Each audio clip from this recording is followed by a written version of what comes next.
వాళ్ళు ఎవరైతే సమాజత్వం చెందిన వాళ్ళు మీకు ఈ ధ్యానంలో కూర్చున్నప్పుడు వాళ్ళు కనెక్ట్ అయ్యే అవకాశం మీకు ఏమైనా ఉందా? నీకు ఇష్యూలు ఏంటంటే మేము ధ్యానంలో కూర్చున్నప్పుడు ఏంటంటే అసలు ఎవరైనా కనెక్ట్ అవ్వాలని ముందు మన కోరిక ఒకటిగాని ఉంటే ఉంటుంది. కోరిక అనేది ఉండదు. ధ్యానంలో మేము కూర్చున్నప్పుడు ఏంటంటే కంప్లీట్ కోరికల్ని డిజాల్వ్ చేసాం. మనం ఈ కళ్ళు మూసుకుంటే ఈ రమణ మహర్షి రావాలి, కళ్ళు మూసుకుంటే ఈ సాధు రావాలి, ఈ రావాలి అనేది. ఇప్పుడైతే మనసుకి ఏంటంటే చిన్న విషయాలు మీరు తెలుసుకోవాలి. చెప్పండి. మనసుకి ఫలానా రమణ మహర్షి రావాలని కానీ మనసులో కానీ వేసేసి దానిలో కూర్చుంటే ఆయన రూపం నీలో తెప్పిస్తుంది. మనసు క్రియేట్ చేస్తుంది. మనసు కూడా శక్తి ఉంది. ఇది కూడా చాలా సూక్ష్మంగా ఆలోచించాలి. అప్పుడు ఇది వచ్చిందంటే ఇది మనసు తోటి క్రియేట్ అయిన రూపమా, అసలు విషయమా, అసలు రూపమా, చాలా డేంజర్లో ఉంటుంది అని బట్టి సూక్ష్మంగా మాలాగా ట్విన్స్ లాగే రెండు ఒకే రకంగా ఉంటాయి. చాలా సూక్ష్మంగా ఉండాలి, ఆలోచించాలి. కరెక్ట్. ఇది కూడా ఇది పాయింట్ని మీరు ఏంటంటే ధ్యానంలో ఎందుకుంటే నేను కూర్చున్నాక అందరూ వస్తున్నారు, ఇళ్ళు వస్తారు అనుకుంటారు. నేను అన్నాను కృష్ణ భగవాన్ మీద ఒక రూపం క్రియేట్ చేసుకున్నాం. ఆయన ఉంటాడు ఇట్లా ఉంటాడని కళ్ళు మూసుకున్నా ఆయన కృష్ణ భగవాన్ రావాలంటే రూపం నీలోకి వచ్చేస్తుంది. మనసుగా శక్తి ఉంది. మనసుగా శక్తి ఉంది. అప్పుడు ఏమంటారు నామరూపాలు అతీతమైన ఆత్మస్థితి. నామరూపాలు ఎక్స్పెక్ట్ చేయకూడదు నువ్వు. నీకు అర్థమైంది? అర్థమైందా? ఇప్పుడు ఏంటి నీకు శక్తి ఏముంది? కృష్ణ భగవాన్లో ఒక శక్తి ఉంది, రాముల్లో ఒక శక్తి ఉంది. ఇప్పుడు మనం వాళ్ళు లేరు కాబట్టి ఇప్పుడు మనం పూజిస్తున్నంత వాళ్ళ శక్తిని గురించి మనం పూజిస్తున్నాం, వాళ్ళ రూపాన్ని కలుసుకొని. అర్థమైందా? రాముడికి ఒక శక్తి ఉంది, హనుమానికి ఒక శక్తి ఉంది, హనుమాన్ శక్తి.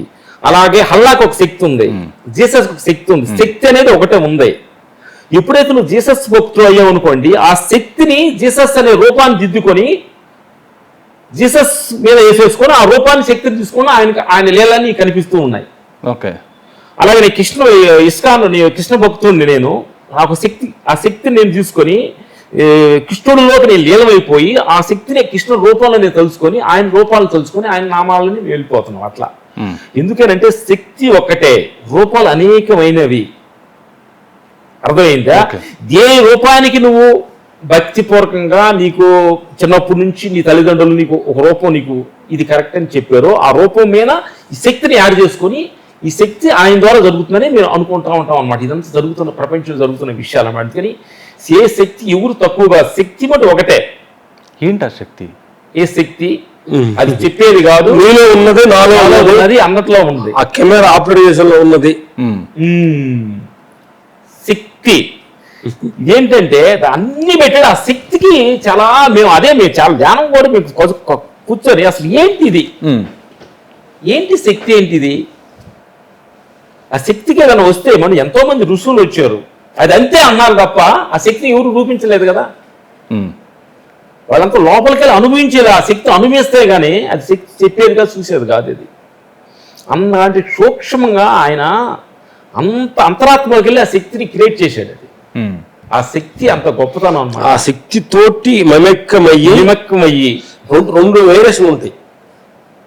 పంచభూతాల ఆధారంగా మాట్లాడటం, చూడటం, వినటం ఒక శక్తిని ఉపయోగిస్తాం.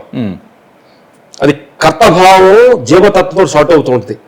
ఆ లేయర్ నుంచి ఇంకొక లేయర్ బ్యాక్ లో వెళ్ళి మాట్లాడటం, అది జీసస్, కృష్ణ భగవాన్, ఆత్మచూరులు మాట్లాడతారు చూడు, రాములు, బుద్ధుడు, వీళ్ళంతా ఏంటంటే ముందు లేయర్ లో నుంచి ఆ లేయర్ సిగ్నల్స్ అంతా ఆపేసుకొని ఇంకొక లేయర్ వెనకుండాలి. ఆ లేయర్ నుంచి మాటలు దేహ లేయర్లో మనం ఉన్నాం అనుకోండి, దేహం సంబంధించిన మాటలు, చూపులు, వెనుకల్లో ఉంటున్నాయి. దేహ లేయర్ నుంచి ఇంకో లేయర్లోకి వెళ్ళిపోవాలి. ఆ లేయరే